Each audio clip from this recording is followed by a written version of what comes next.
My name is Diego, and I was there when Margaret's story changed forever. On March 15, 2024, outside the marble steps of downtown's family courthouse, she stood victorious after winning a $2.3 million settlement from her ex-husband. Her heart pounded with vindication as she smiled, knowing justice had finally been served after years of financial abuse and manipulation. The smell of fresh rain on hot pavement mixed with the distant sound of wind chimes from a nearby cafe, creating an almost surreal backdrop to her moment of triumph. I watched her shoulders straighten with newfound strength, her eyes blazing with the fire of someone who had reclaimed her power. The afternoon sun caught the tears of relief streaming down her cheeks, and for the first time in years, she looked truly free. This was the woman they called worthless, standing tall after proving every single one of them wrong. But she smiled while her hands trembled uncontrollably, betraying the fears still coursing through her veins.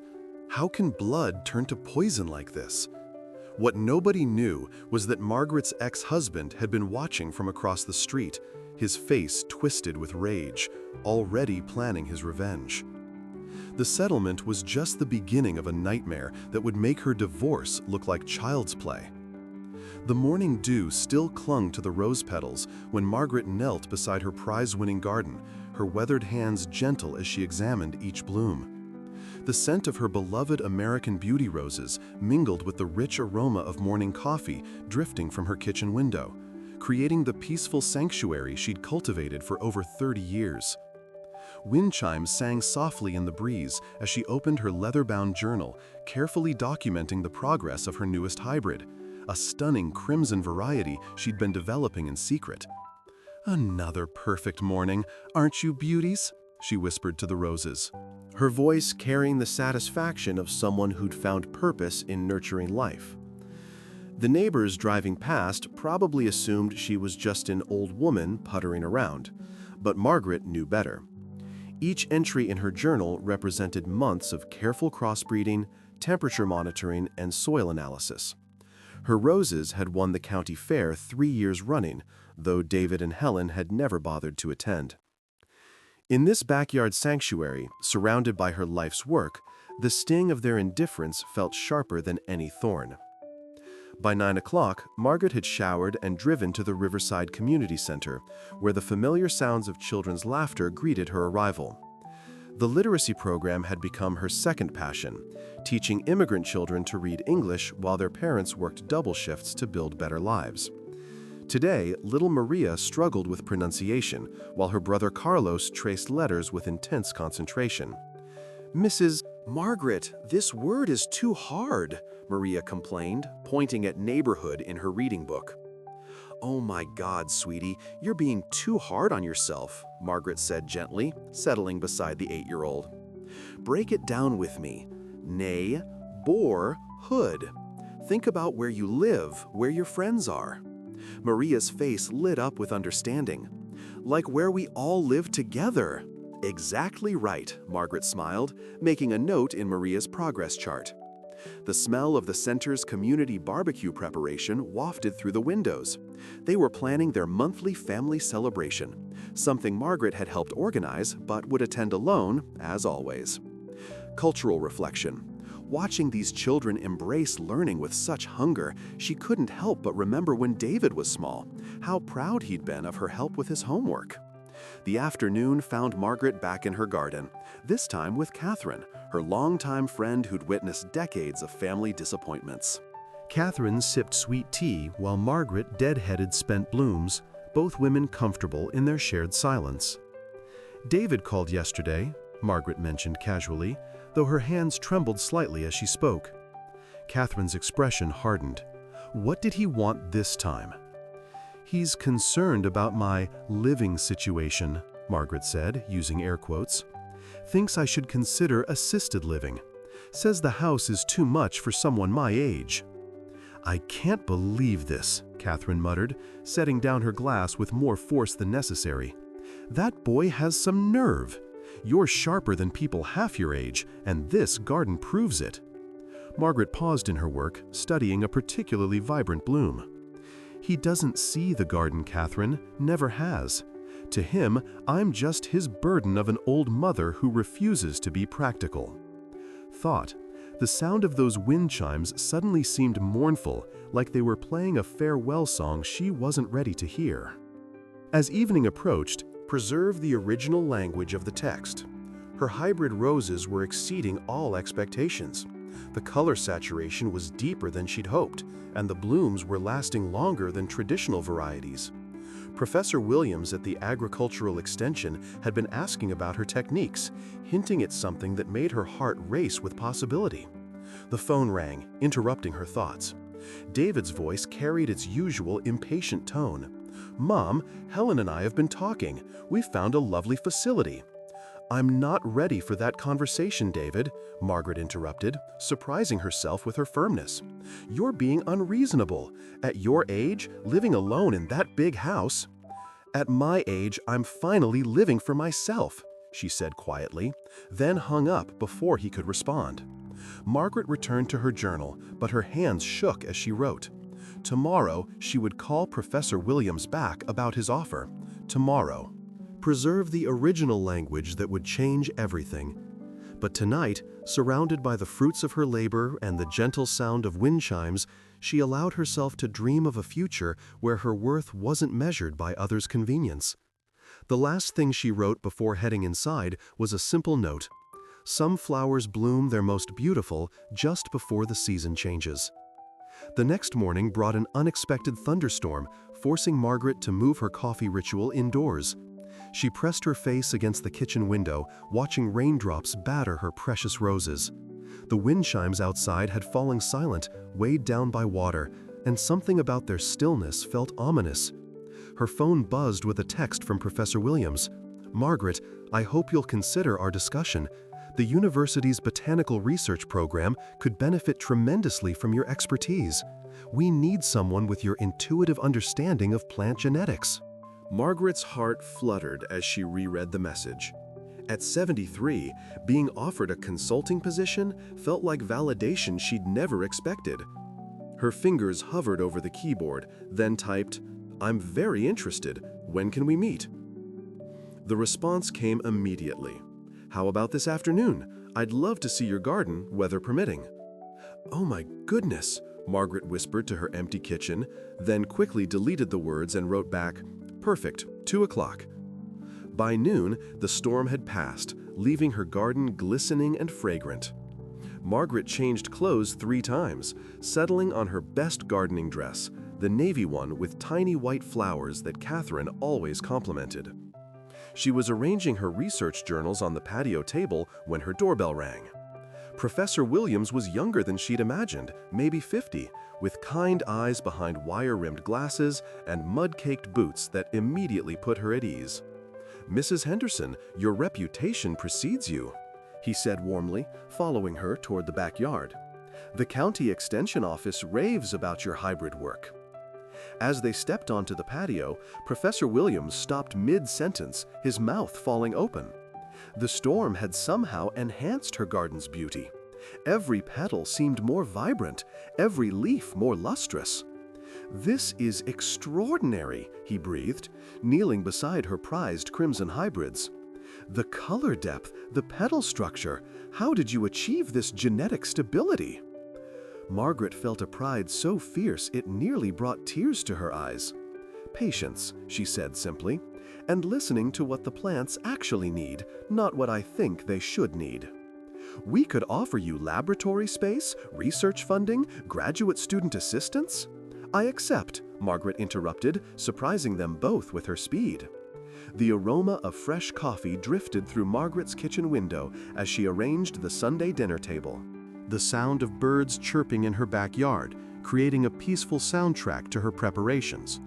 She had spent the morning preparing David and Helen's favorite dishes, hoping this meal might bridge the growing distance between them. The crunch of gravel in her driveway announced their arrival earlier than expected. Margaret wiped her hands on her apron and hurried to the front door, her heart lifting with anticipation. David stepped out of his expensive sedan, but his usual perfunctory smile was nowhere to find. Helen emerged from the passenger side, her designer handbag clutched tightly against her chest. "David, Helen, you're early," Margaret called out, the scent of fresh grass filling her nostrils as a gentle breeze swept across her well-maintained lawn. "Dinner won't be ready for another hour, but I can—" "We need to talk, Mom," David interrupted, his voice carrying an edge she hadn't heard since his teenage years. He pulled a manila envelope from his jacket pocket, the papers inside crackling ominously. Margaret's smile faltered as they entered her living room. Helen positioned herself strategically behind David, her expression unreadable. The familiar comfort of her own home suddenly felt foreign as David spread legal documents across her coffee table. "I'm getting divorced," David announced without preamble. "Helen and I have been discussing this for months, and the legal fees are substantial." Cultural reflection. In that backyard-scented moment, her maternal instincts battled with a growing unease. Margaret sank into her favorite armchair, the one her late husband had given her for their 20th anniversary. "Oh my God, David, I had no idea you two were having problems. What can I do to help?" Helen stepped forward, her voice dripping with false sweetness. "Actually, Margaret, there is something you can do." She gestured toward the papers. "David needs a co-signer for a loan to cover his attorney fees. We thought you could use your house as collateral." The words hit Margaret like a physical blow. Her house, the home she and Robert had built together, where she'd raised David, where every room held decades of memories. My house? But David, surely there are other options. "There aren't," David snapped, his patience visibly thin. "Look, Mom, it's just a formality. The loan will be paid back within 2 years, and you'll never even know it existed." Margaret's hands trembled as she picked up the legal documents. The dense legal language swam before her eyes, but certain phrases jumped out. Primary collateral, foreclosure rights, immediate seizure upon default. "I can't believe this," Margaret whispered, her voice barely audible above the distant chirping of birds outside. "You want me to risk losing my home?" Helen moved closer, her tone shifting to barely concealed irritation. "Margaret, let's be realistic here. This house is far too big for one elderly woman. David and I have been talking, and honestly, it might be time to consider other living arrangements." "Other living arrangements?" Margaret repeated, her heart sinking as the implication became clear. "There's a lovely nursing facility about 20 minutes from here," Helen continued, her mask of concern slipping entirely. "Sunset Manor has excellent reviews, and they serve much better food than—" She gestured dismissively toward the kitchen, where Margaret's carefully prepared meal waited. "Well, better than that peasant cooking you've been serving us." The insult struck deeper than Margaret had expected. Every Sunday dinner, every holiday meal, every late-night snack she'd prepared when David was stressed about work, all dismissed as peasant cooking. "My heart sank when I heard you two were having problems," Margaret said slowly, rising from her chair with newfound resolve. "But I never imagined you'd come here to strip away everything your father and I built together." David's face flushed red. "Don't be so dramatic, Mom. We're offering you a solution. You sign the papers, move somewhere more appropriate for your age, and everyone wins." "Everyone wins?" Margaret's voice grew stronger. "Everyone except the worthless old woman who apparently can't even cook properly anymore?" Helen's composure cracked completely. "Margaret, you're being unreasonable. You're becoming a burden, and it's time someone had the courage to tell you the truth." The silence that followed was deafening. Even the birds outside seemed to have stopped their cheerful chorus. Margaret looked at her son, the boy she'd rocked to sleep, whose scraped knees she'd bandaged, whose dreams she'd supported unconditionally, and saw a stranger. But as she stood there, surrounded by the familiar sense of her home and the echoing cruelty of their words, preserve the original language of the text. Not defeat, not resignation, but a quiet, dangerous calm. "Get out," she said softly. "Mom, you're not thinking clearly," David began. "Get out of my house," Margaret repeated, her voice carrying a strength that surprised them all. "And take your papers with you." The morning sun cast long shadows across Margaret's backyard as she sat at her weathered patio table, sorting through old documents that David had demanded to see. The sweet scent of rain on pavement lingered from the previous night's shower, mixing with the aroma of pancakes she'd made earlier. Birds chirped cheerfully in the oak tree overhead, their melody a stark contrast to the tension building in her chest. "Mom, where are those immigration papers?" David's voice carried from inside the house, sharp with impatience. Margaret's fingers trembled slightly as she pulled the yellow documents from a manila envelope. These papers told the story of her arrival in America 53 years ago, a young woman with nothing but determination and dreams. She'd kept them safe all these years, never imagining they'd become ammunition in her son's hands. David emerged from the kitchen, Helen close behind him, her perfectly manicured nails clicking against her coffee mug. They settled across from Margaret, their expressions businesslike and cold. "Here they are," Margaret said quietly, sliding the documents across the table. David snatched them up, his eyes scanning the faded text with obvious disdain. Helen leaned over his shoulder, her lips curling into what Margaret recognized as her practiced sympathetic smile, the one she used when delivering particularly cruel observations. "Factory worker," David read aloud, his voice dripping with condescension. "Just like I thought. Mom, you were just a factory worker. You don't understand modern finances or property values. This house, this land, you have no idea what you're sitting on." Cultural reflection. In that backyard where she'd raised her children, taught them to ride bikes, and bandaged their scraped knees, the word "just" hit like a physical blow. Margaret felt her heart sink as she watched her son dismiss decades of her life with a casual wave of his hand. "I worked 3 jobs to put you through college, David. I understood finances well enough to." "That was different," Helen interrupted smoothly, her voice honey-sweet with false concern. "Times have changed, Margaret. The housing market, tax implications, estate planning. It's all so complicated now. We're just trying to help you make smart decisions while you still can." The implication hung heavy in the air like morning fog. While you still can. Margaret's hands clenched involuntarily as she processed the subtle threat wrapped in Helen's caring tone. "I've been managing my affairs perfectly well," Margaret replied, her voice steadier than she felt. "This property has been in our family for 30 years. I'm not ready to—" "Ready or not, we need to be realistic," David cut her off, pulling out his phone. "I've already had someone look at the property values in this neighborhood. Do you know what this place could sell for? What kind of retirement community you could afford with that money?" Margaret watched in growing horror as Helen began spreading glossy real estate brochures across the table, each one featuring smiling elderly residents in sterile, institutional settings.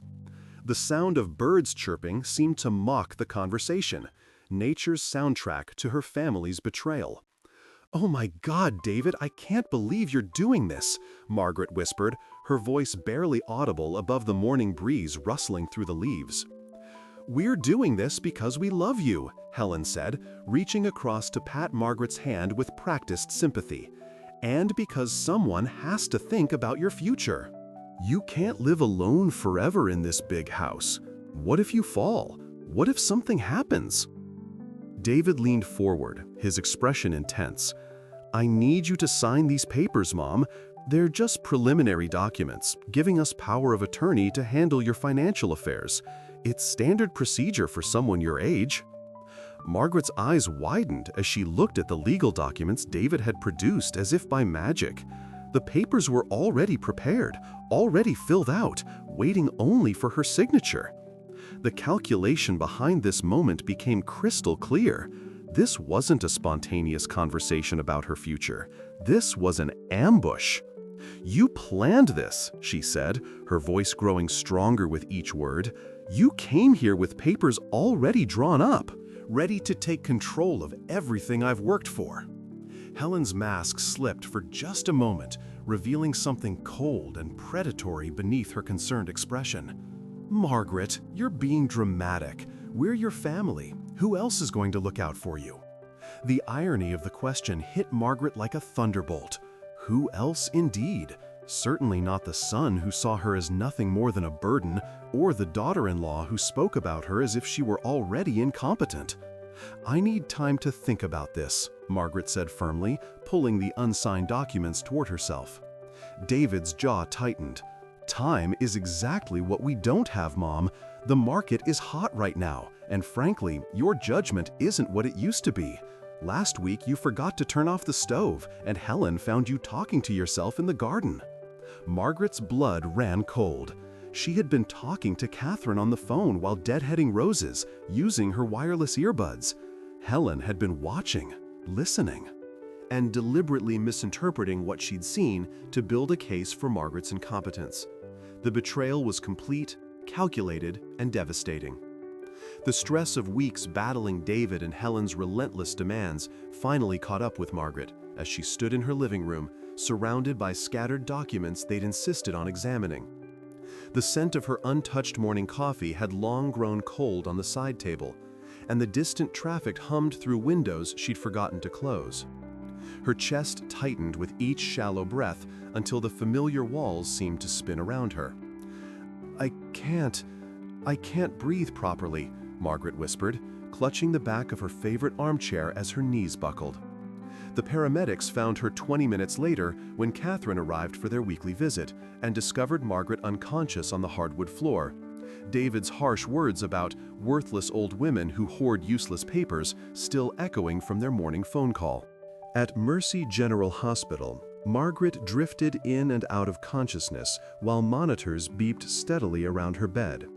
The antiseptic smell, mixed with the faint aroma of apple pie from the cafeteria down the hall, created an oddly comforting atmosphere.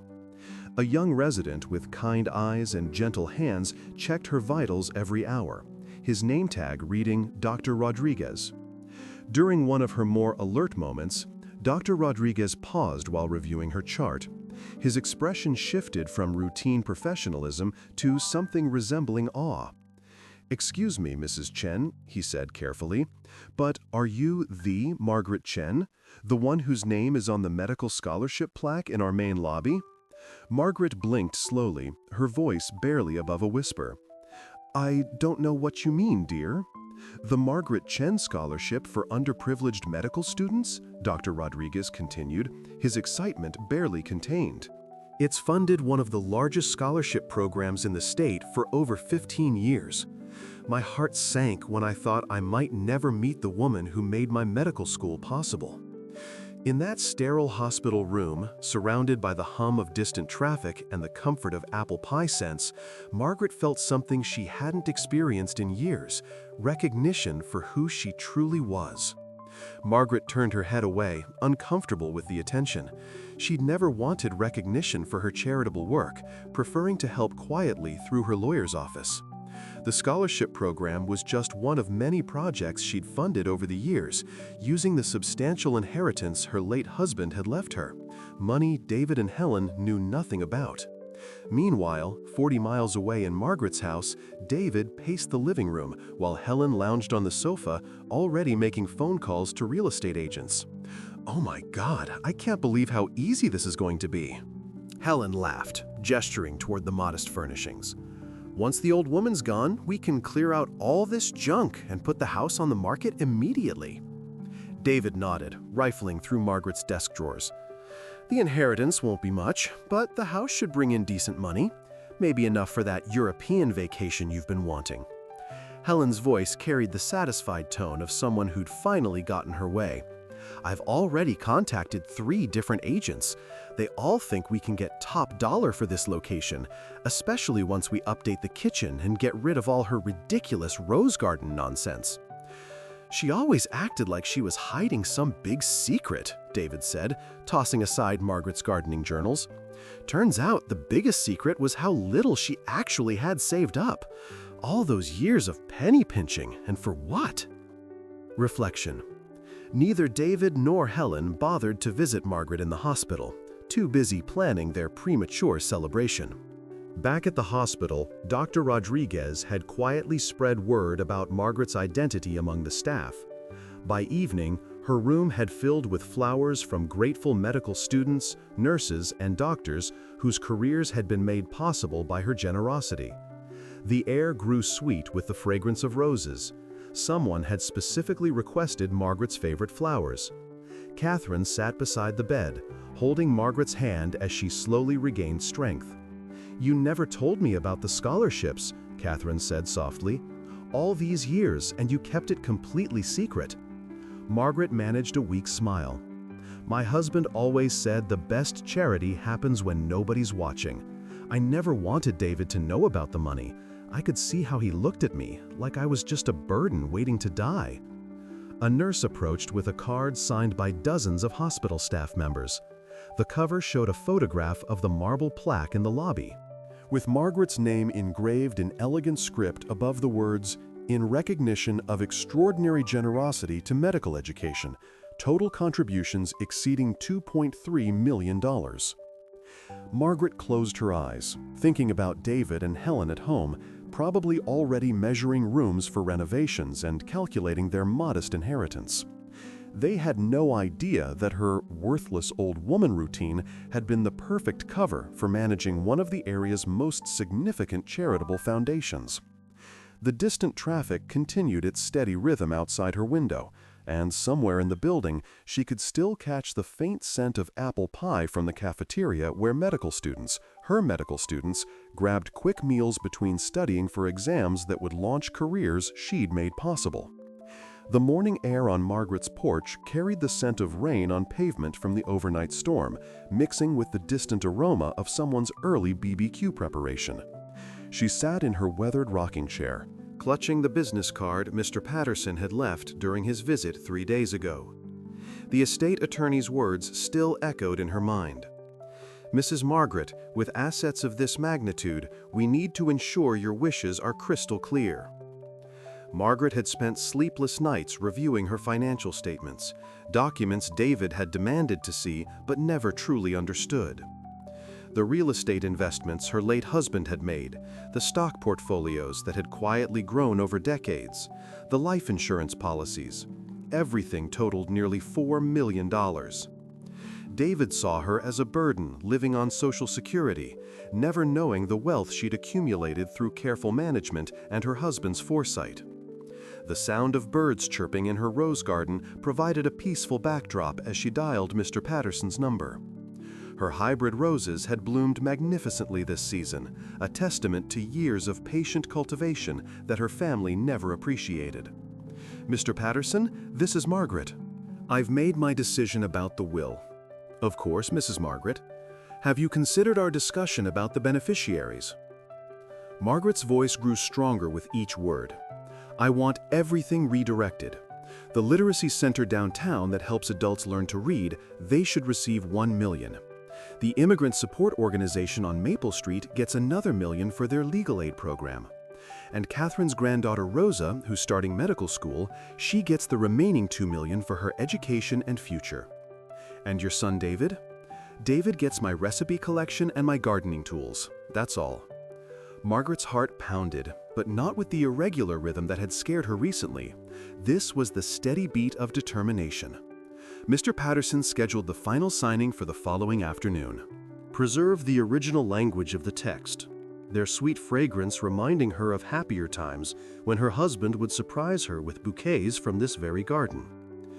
That evening, as purple twilight settled over the neighborhood, David and Helen arrived unannounced.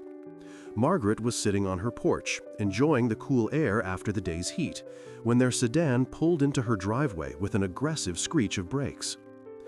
"Mother, we need to talk about your living situation," David announced before even reaching the porch steps. "Helen found some excellent nursing facilities that accept Medicare." Helen's smile was saccharine sweet. "We've been so worried about you living alone, especially after your little episode the other day. Catherine told us she found you unconscious." Margaret remained silent, rocking gently in her chair. Something about their urgency, their coordinated approach, felt calculated. "The Sunset Manor has availability next month," David continued. pulling out a glossy brochure. "Very affordable, and you'd have medical staff nearby." "Oh my God, David, show her the pictures of the activities room," Helen urged, her voice dripping with false enthusiasm.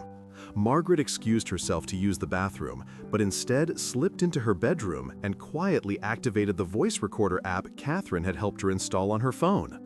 She'd initially downloaded it to record her garden observations, but something about tonight felt different, predatory.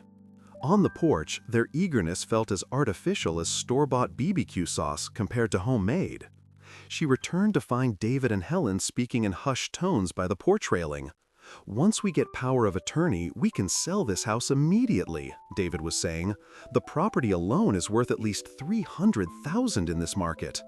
Helen's laugh was cold. "I can't believe this, but the old woman probably has more tucked away than we realize." "Did you see those investment statements scattered on her table?" "My heart sank when I thought she might be getting suspicious," David replied. "But she's so confused lately, we can easily put the old bat in the cheapest nursing home once we control her assets. She'll never know the difference." Margaret's hands trembled as she held the phone, ensuring every word was captured clearly. "The Medicare facility on the south side costs half as much as Sunset Manor," Helen continued. "We can pocket the difference and finally take that European cruise we've been planning." Margaret waited another moment, letting their conspiracy unfold completely, before stepping back onto the porch. "I've been thinking about what you said," she announced calmly, settling back into her rocking chair. "Perhaps it is time for some changes around here." David and Helen exchanged victorious glances, unaware that tomorrow's meeting with Mr. Patterson would reveal just how dramatically things were about to change, and that their own words would serve as the final evidence of why Margaret's decision was not only justified but necessary. The evening air carried the promise of hope, something Margaret hadn't felt in years. The mahogany conference table gleamed under fluorescent lights as David adjusted his Italian silk tie, the scent of rain on pavement drifting through the slightly open window of Patterson and Associates. Helen smoothed her designer dress, checking her reflection in her phone screen while they waited for the attorney to begin reading Margaret's will. "I still can't believe the old bat actually had anything worth inheriting," David muttered, drumming his manicured fingers against the polished wood. "Probably just that crumbling house and maybe a few thousand in savings." Helen laughed softly, her voice carrying that practiced sweetness she'd perfected over the years. "Oh my God, David, at least pretend to show some respect. She was your mother, after all." "Respect?" David's voice rose slightly. "For what? She was a worthless old woman who spent her whole life puttering around that garden and scribbling in those ridiculous journals. The most useful thing she ever did was finally dying and getting out of our way." The sound of birds chirping outside seemed to mock the coldness filling the room. Mr. Patterson cleared his throat as he entered, carrying a thick manila folder and wearing an expression that David couldn't quite read. "Good afternoon," the attorney said, settling into his chair with deliberate slowness. "Before we begin, I want to ensure you understand that this will was updated just 1 week ago, and everything contained within reflects Margaret's final wishes." Helen leaned forward eagerly.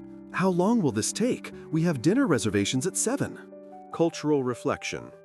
In that backyard where I'd watched her tend roses for decades, I never imagined the depth of what she'd hidden from us all.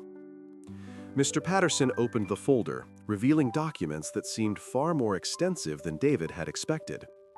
The attorney's voice carried a strange weight as he began to read. I, Margaret Elizabeth Thompson, being of sound mind and body, do hereby bequeath my worldly possessions as follows.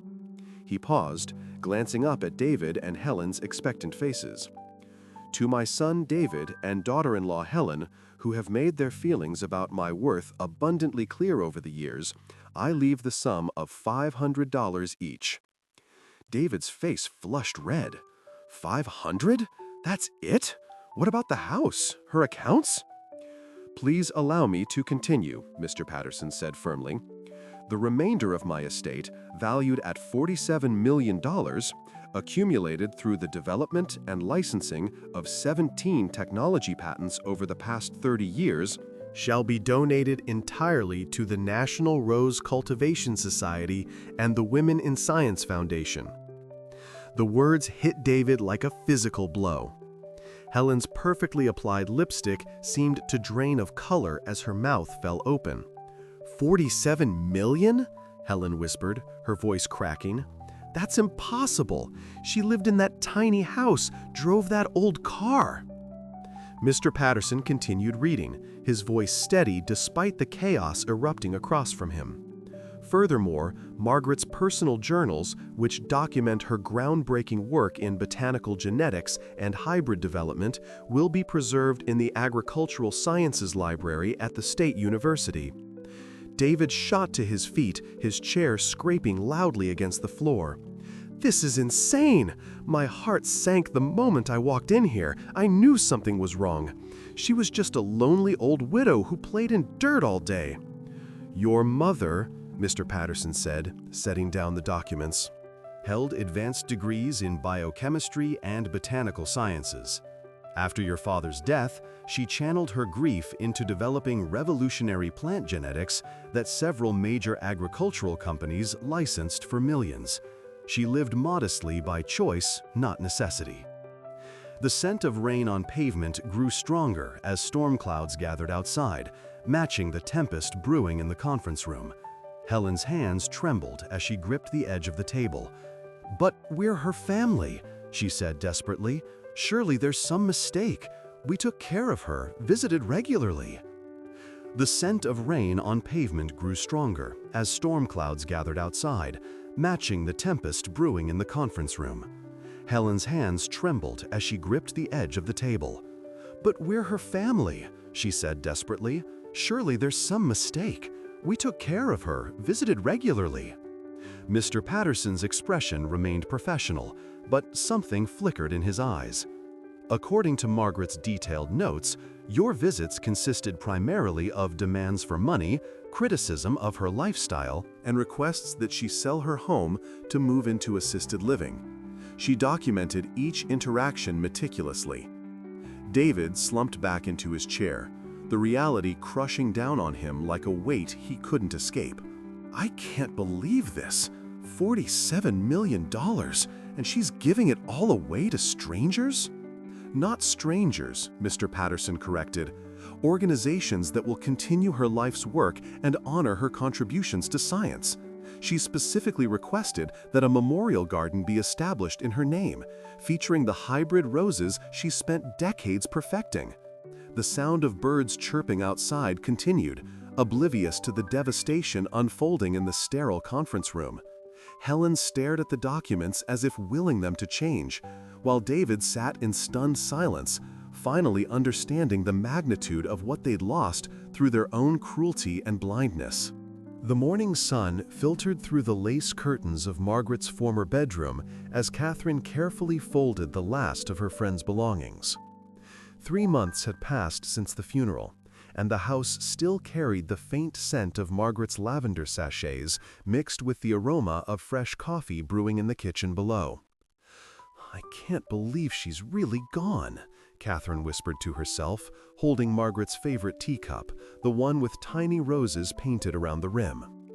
The sound of birds chirping in the garden reminded her of all those Sunday mornings they'd spent together on the porch, planning which flowers to plant next. The front door chimed, and Catherine looked out the window to see a young woman with kind eyes standing on the porch steps. She had olive skin and wore a simple blue dress, clutching a manila envelope in her hands. Catherine hurried downstairs and opened the door. "Are you Catherine?" the woman asked with a slight accent. "Mr. Patterson told me I might find you here. I'm Rosa Martinez." Catherine's heart skipped a beat. This was the Rosa from Margaret's will, the woman who had inherited everything. "Oh my God, yes, please come in," Catherine said, stepping aside. "I've been wondering when we'd meet." Rosa entered the living room, her eyes immediately drawn to the family photographs on the mantel. "I still can't believe this is real," she said softly. Mrs. Margaret, she changed my whole life, and I barely knew her name until the lawyer called." "Tell me how you knew her," Catherine said, settling into Margaret's favorite armchair while Rosa took the sofa. Rosa's eyes grew distant. "2 years ago, I was cleaning offices downtown at night. My English was terrible, and I was so ashamed. One evening, I was emptying trash cans at the literacy center when I heard this voice say, 'Excuse me, dear.' I turned around, and there was this elegant, older woman with the kindest smile." The scent of rain on pavement drifted through the open window, and Catherine found herself leaning forward, captivated. "She asked if I wanted to learn English properly," Rosa continued. "I told her I couldn't afford classes, but she just laughed and said, 'Dignity isn't determined by others' opinions, and it certainly isn't determined by money.' She tutored me every Tuesday evening for free." Cultural reflection. In this porch-like intimacy of shared stories, Catherine felt the weight of Margaret's hidden generosity. Catherine wiped away a tear. "That sounds exactly like Margaret. She never mentioned helping you, but she was always disappearing on Tuesday evenings." "She told me about her garden," Rosa said, glancing toward the backyard. "How she created new varieties of roses by believing in their potential, even when others couldn't see it. She said people were like roses. They just needed the right conditions to bloom." "What will you do with all this?" Catherine asked, gesturing around the house. Rosa opened her manila envelope and pulled out architectural drawings. "I want to honor her memory. Mr. Patterson helped me contact the Literacy Center, and we're going to transform the backyard into a community garden where immigrant families can learn English together. We'll call it Margaret's Garden." Catherine's heart soared. She would have loved that. "There's more," Rosa said, her voice growing excited. "The Literacy Center is using part of her estate to build the Margaret Chen Innovation Wing. They want to hang her portrait in the main hall with her motto underneath." Thought, Margaret's worthless life, as David had called it, was creating ripples of hope that would touch generations. 6 months later, Catherine stood on the transformed porch. Preserve the original language of children how to tend the hybrid roses Margaret had created. The sound of laughter mixed with careful English pronunciation filled the air, and the smell of blooming flowers carried on the evening breeze. David had contested the will, of course, but Mr. Patterson's documentation was ironclad. Helen had tried to claim emotional distress, but the court had dismissed her case within weeks. Neither had attended the garden's opening ceremony. "Mrs. Catherine," called out a little boy with soil-stained fingers, "Rosa says Mrs. Margaret made these flowers special. How did she do that?" Catherine smiled, remembering Margaret's patient explanations about grafting and crossbreeding. "She believed in their potential when no one else could see it," she said. "She knew that with love and the right conditions, beautiful things could grow from the most unexpected places." As the sun set behind the roses, Catherine reflected on how Margaret's true worth had finally been revealed, not in the lawyer's conference room, but in this garden where hope bloomed eternal. They called her a worthless old woman, but her legacy transformed strangers into family and turned a backyard into a beacon of possibility. And you, on your porch, have you ever wondered whose hidden kindness might be quietly changing the world around you?